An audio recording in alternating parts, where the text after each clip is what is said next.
तो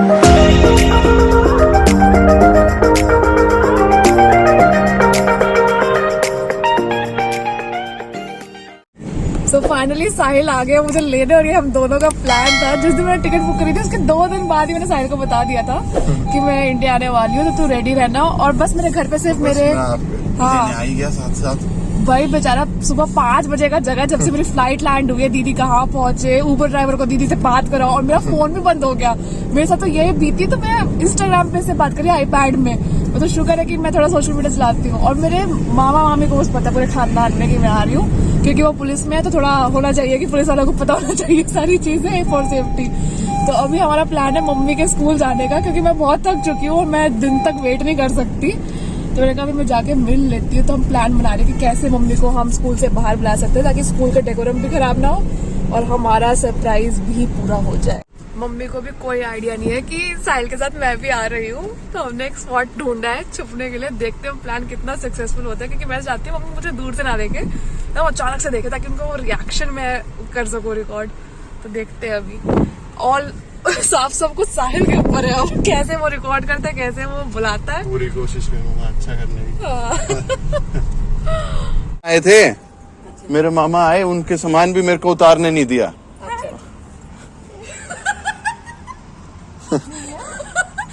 रिएक्शन होने की खुशी ये कहाँ से आई है? अरे प्यार तो कर लो थोड़ा। कहाँ से आ गई?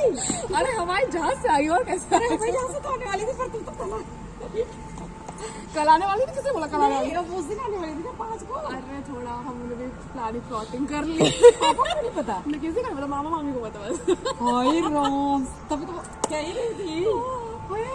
ये कह रही एक बार आप आ जाओ, आप आ जाओ। ये क्या बात है? ये कोई बात नहीं है, तो सही सकता है मेरे स्कूल में याद है। अरे क्योंकि पता है मैं वो थक गई हूँ बहुत, अब मैं घर जाके सोऊंगी, इसलिए मैंने कहा मैं तो आपसे कभी बहन भाई की ड्यूटी निभा रहे हैं। मैंने कहा वो फीलिंग आ रही थी जैसे मामा लोग आपको लेने जाते ना, मेरे भाई लोग भी बेचारे ऐसे ही है। श्रेया आ चुकी है और ऐसा सरप्राइज भी, मैं तो ऐसे हो गई, मेरे कुछ बोला ही नहीं जा रहा था इतनी खुशी के मारे कि कुछ समझ में नहीं आ रहा ये कैसे आ गई। इसकी तो मतलब इसकी तो 5 तारीख को टिकट थी और ये आज ही कैसे आ गई अपने बर्थडे से पहले।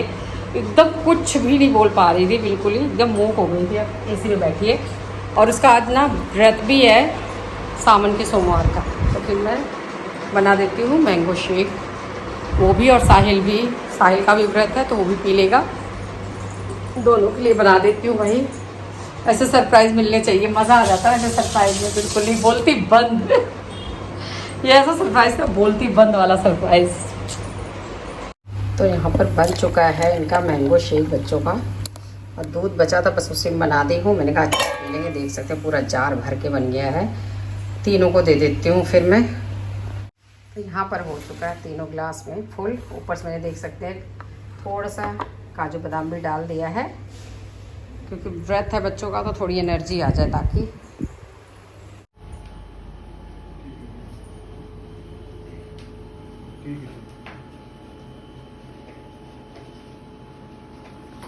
कह रहा है पापा का फोन आया, शांति रखो। अभी श्रेया पापा को भी नहीं बताने दे रही है, कह रही पापा भी शाम को आएंगे तो उनको भी सरप्राइज देना है। सबको सरप्राइज देगी। यशु रास्ते मिल गया, मम्मी को स्कूल में दे दिया। 4 घंटा सोऊंगी। ठीक है क्या? हाँ, शाम में सारा काम। हाँ सो जाना। मैंने मौसी को सुबह से विश नहीं किया, मेरा फोन नहीं चल रहा है। क्या दिखा रही है? दिखाई दे रही है इकोनॉमी में, मतलब ब्रश वगैरह दिया है, ये सब दिया है। तो ये प्रीमियम इकोनॉमी थी क्या? मैंने कहा इकोनॉमी थी, पर सिंगापुर एयरलाइंस अच्छी थी उसमें ना। मेरा ब्रश पुराना हो। ये क्या? ये पेस्ट है? हाँ ये पेस्ट है, मैं वही तो ब्रश करके आई हूँ। फ्लाइट में ब्रश करके आई। आपको पेस्ट चाहिए घर से जाने दे दे। नहीं तो ये रख दे, कभी चलेंगे घूमने में तो भी काम चलेगा ना। मैंने कहा पापा जाते वह जो मिलता है। मैं नोट बचा के लाई दोनों भाइयों के लिए कि देख ले सिंगापुर का थोड़ा नोट, वरना ये मैं भी ये कन्वर्ट करा लेती। सिंगापुर का तुझे कहाँ मिला? सिंगापुर का? सिंगापुर लेओवर था ना मेरा। अच्छा, तो मैंने कन्वर्ट करा लिया था। मैंने कहा इनके लिए कुछ खरीद लेती, कुछ मिला नहीं सिंगापुर पे। तो नोट ये देख है ना, जैसे नकली हमारे यहाँ होती है, हमारे लिए तो कुछ भी नहीं है। 10 रुपए है ये। $10 एंड $1। $10 मतलब कितने रुपए? 66 है। 66 है। ये सिंगापुर के रुपीज है भाई, देख लो आप। पैसों हाँ। अरे ये 620 है। अभी तूने क्या बोला था? 70 बोला था। $1 उसका है ना। एक 62 रुपए का है। दिखा 620 है ये मुझे लगा 20 प्लास्टिक के नोट है। प्लास्टिक सच्ची में एकदम प्लास्टिक है, एकदम प्लास्टिक, इसका सच में एकदम प्लास्टिक है। 622 ले। 622 है भाई। 0.23 भी कम सब अपना अपना निकाल रहे हैं मोबाइल से। $20 मैंने INR में कन्वर्ट करा है, 10 इनके लिए लेके आया कि ये लोग देख ले भैया ताकि इनमें भी हो कि अब सिंगापुर जाना है मुझे। कोई बात ये तो शौक होता है दूसरी कंट्री का रोड देखने का। सिंगापुर तो जाना ही, सब जगह जाना भाई। क्यों भाई, बच्चों के किस्मत में अच्छी जा रहे कंट्री है मम्मी, पता है ऐसा है यूएस वाला सिस्टम है पूरा। अगर पैसे दे रहे हो तो क्वांटिटी उस हिसाब से मिल रही है पूरा अच्छे से। बहुत अच्छी कंट्री है। अरे एयरलाइंस इतनी अच्छी थी, लग रही थी प्रीमियम इकोनॉमी ट्रैवल करते हो। क्यों नहीं मुझे पहले बता बस देती। मेरे को, मैं आपको पता है कि मैं आपसे कुछ नहीं छुपा सकती, और आपको भी थोड़ा डाउट हो रहा था कि अरे 10 दिन तेरे बर्थडे में बचे कि 10 दिन में तू आ रही है और आपने उसे डाउट भी किया था। पर ये है ना कि मैंने कहा ये रिएक्शन के लिए मुझे बचा के रखना पड़ेगा। और सबसे अच्छी बात, मामा हमारे घर में सबसे ज्यादा सीक्रेट कीपर है, उनको कुछ भी बता दो वो किसी को कुछ नहीं बताएंगे। तो मामा ने दीपक में बोलती तो मामा ने चू ही नहीं बोला, कुछ भी नहीं बोला उन्होंने तो मामी को भी नहीं बताया था। लेकिन आपने जब ऐसे कॉन्वर्सेशन हुई ना तो मामी को ये लगा कि मैं आ रही हूँ, तो फिर उन्होंने बोला कि कैसे पता तेरी मम्मी को। फिर तब जाके हमारी वो कॉन्वर्सेशन हो रही थी, मैं आपको बता रही थी ना, तो मामी को तब पता चल गया था। पर मामी कहती कि मैं नहीं बताऊंगी दीदी को, टेंशन मत लो। और मैं बेचारी मामी के लिए देख रही कुछ सिंगापुर एयरपोर्ट पे, पर कोई नया ले लेंगे यहाँ से। अब मैंने कहा अब यहाँ से अच्छा आर्टिफिशियल की जगह अच्छा लेंगे यहाँ। हाँ बिल्कुल। ये सारी चीजें होती। और मैं पता सिंगापुर एयरपोर्ट में बैठ के ब्रश तेरा देखो, टूथ ब्रश ये फ्लाइट में मिला है छोटा सा। पर ये इससे बड़े बच्चे कैसे, बड़े हाँ बड़े भी कर सकते हैं क्या? अरे ये तो यूज एंड थ्रो है यार, एक बार करके फेंक हाँ, देने काम का। चलाऊं हाँ। ऐसे। मैं सिंगापुर एयरपोर्ट पे बैठ के मम्मी को कॉल कर रही हूँ, मम्मी बात करे लड़ रही है मेरे से। नहीं, मैंने कहा अरे भाई साहब मैंने कहा साहब नहीं, शाम को ना ऐसे ही बात कर रही थी और मैं ना इरिटेट हो रही थी, बहुत ज्यादा गर्मी लग रही थी और खाना बना रही थी और व्रत था पूर्णिमा का, तो भूख भी लगी थी बहुत तेज से। तो गुस्सा और आता है जब भूख लगी रहती है। ये पता नहीं क्या, जब ऐसे ही कुछ बात भी नहीं कर रही, बिना मतलब भी करे जा रही, लंबा खींच रही बात को, तो मैं इसमें गुस्सा हो गई। मैंने कहा तो मेरा सिर मत खा, बस अब रख दे फोन। मैं ये डाउट करती कि अनाउंसमेंट ना होने लगे, अनाउंसमेंट होगी तो फिर तो मम्मी को पता चल जाएगा। इसलिए मैंने खुद फोन काट ही दिया, फिर मैंने उठाया भी नहीं कुछ। लेकिन अगर मुझे पता होता मेरी बेटी आ रही है तो मैं रात भर सोती भी नहीं शायद, मतलब। पर ये चीज अच्छी की मैंने प्लानिंग कि मैं बर्थडे के एक दिन पहले आई ताकि वो हम सब कुछ डिसाइड कर सकते हैं कल के लिए, है ना। ये चीज अच्छी। लेकिन हमें बता देती तो हम, मतलब रात को तेरे पापा निकल ही गए होते तेरे को लेने के लिए, तो निकल जाते ना, फिर। पापा इतना खर्चा करते हैं। देखो लड़की जब विदेश में इतना सामान लेके आ सकती है तो ये तो मेरा खुद का देश है, इसमें कौन सी बहुत बड़ी बात है सामान लेके आना। हाँ, मेरी बेटी वैसे भी झांसी की रानी है, सच में झांसी की रानी है।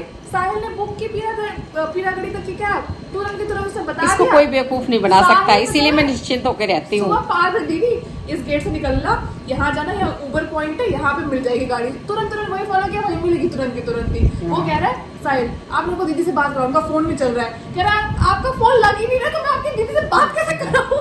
कह रहा मुझे पहले बात कराओ तभी जाके मैं कुछ करूंगा, फोन बताऊंगा। तूने यश को भी नहीं बताया ना, किसी को नहीं बताया था। फिर मैंने साहिल को मैसेज किया, ब्रो मैं बैठ चुकी हूँ तो टेंशन मत ले, क्योंकि डायरेक्ट बहुत महंगा पड़ रहा था। मैंने कहा इतना भी पैसा फूकूं मैं हिसार तक आने के लिए, इतने में तो मैं 4 चक्कर लगा दूं हिसार से दिल्ली के। तो और सामान की वजह से ही मैंने मेट्रो ले ली, वरना तो मैं पीरागढ़ी से मेट्रो तक जाती है और सामान बहुत ज्यादा था इसलिए निकली, मैंने कैब कर लिया। ये भी बहुत बड़ी बात है। बड़ी कंजूस है, बड़ी कंजूस है। तुरंत की तुरंत कैब मिल गई हिसार की। और मैं वैसे हूँ, थोड़ा सा परेशान होती हूँ ना, चाहे जितना पैसा लगे बस अब कर लो, अब नहीं बर्दाश्त है मेरे से। जहाँ तक बचा सकते हो बचा लो, उसके बाद वो कहीं और जाके यूज हो जाएगा। ये था साहिल बेचारा पता है 5 बजे दीदी कब बैठे हो, मेरे को बता देना, मैं आपकी कैब बुक कर दूंगा, क्योंकि मेरे को चल ही नहीं रहा था, फोन कुछ भी काम ही नहीं करा। दीदी आप बता देना ऐसे। बच्चे ने बहुत ख्याल रखा मेरा, पता है पूरा बहुत स्टाइल सच है, बहुत अच्छा सेफ्टी लगता है। प्रिकॉशंस की दीदी हमको भेज दो कौन सी कैब में बैठे हो, ठीक इसको हो, जब जरूरत comfortable पड़ती हो। ना, हमें भी तो तेरी नानी को भी ले गया था ना, मुझे ऐसा नहीं रेलवे लगा स्टेशन कि छोड़ यशु के आया। या हाँ, इसमें कोई फर्क है, इसलिए मैं कहती हूँ कि ये हमारा डॉक्टर सही बात है या है। डॉक्टर भाई नहीं, मैं है। बीमार थी तब भी इसने बहुत ध्यान रखा, डेली आके उसने आंटी कोई मेरे चीज की दोस्त जरूरत हो तो। मैंने उसका दीदी मेरी बहुत आ प्यारा रही बच्चा है। मेरी दीदी आ रही है तो मैं ही जाता हूँ। अपने पापा से बोला कल कार छोड़ जाना, दीदी आ रही है, सामान ज्यादा है तो मैं कार में लेके आऊंगा। मैंने कहा तुम मत ला, मैं ऑटो कर लूंगी डायरेक्ट, तो बस साथ में आ जाना मेरे उस पे बाइक पे। नहीं दीदी मैं गाड़ी ले आऊंगा, आप ऑटो भी करोगी? मैंने कहा अरे भैया वही मैंने स्कूल में नई गाड़ी भी ले आया तू, आज तो नई गाड़ी ले आया भाई मेरे स्कूल में। और कह रहे मम्मी ने कुछ सामान भेजा है। मैंने कहा ऐसा क्या सामान है जो मैं मेड भेज रही हूँ क्लास में से? तो कह रहे नहीं मेड को मत भेजो, आप खुद आओ। मैं क्लास में फिर मेड को बिठाई, मैंने कहा एक मिनट मैं आ रही हूँ क्लास में। होता है कि ऐसे अचानक से जाना पता नहीं अच्छा नहीं लगता, तो मैंने कहा बाहर ही बुला ले, बाद में मम्मी बोलेगी तब चल पड़ेगा, लेकिन ऐसे अचानक से स्कूल में धमकना अच्छा नहीं लगेगा। सीधी सी बात है कि स्कूल स्कूल होता है भाई, उसका अलग अपना माहौल होता है, हम अपना पर्सनल नहीं कर सकते। फाइनली मैं आ गई हूँ, मैं बहुत जो मेरा बहुत अच्छा रहा। अब तो सो जा, सोऊंगी, नहाऊंगी, धोऊंगी, नहा ले नहा ले, ऐसे मैं मजदूर बनी हुई हूँ। नहा धो के सो जा। आज ये ब्लॉग तो मैं आज शाम को ही डाल देती हूँ ताकि सबको पता चल जाए।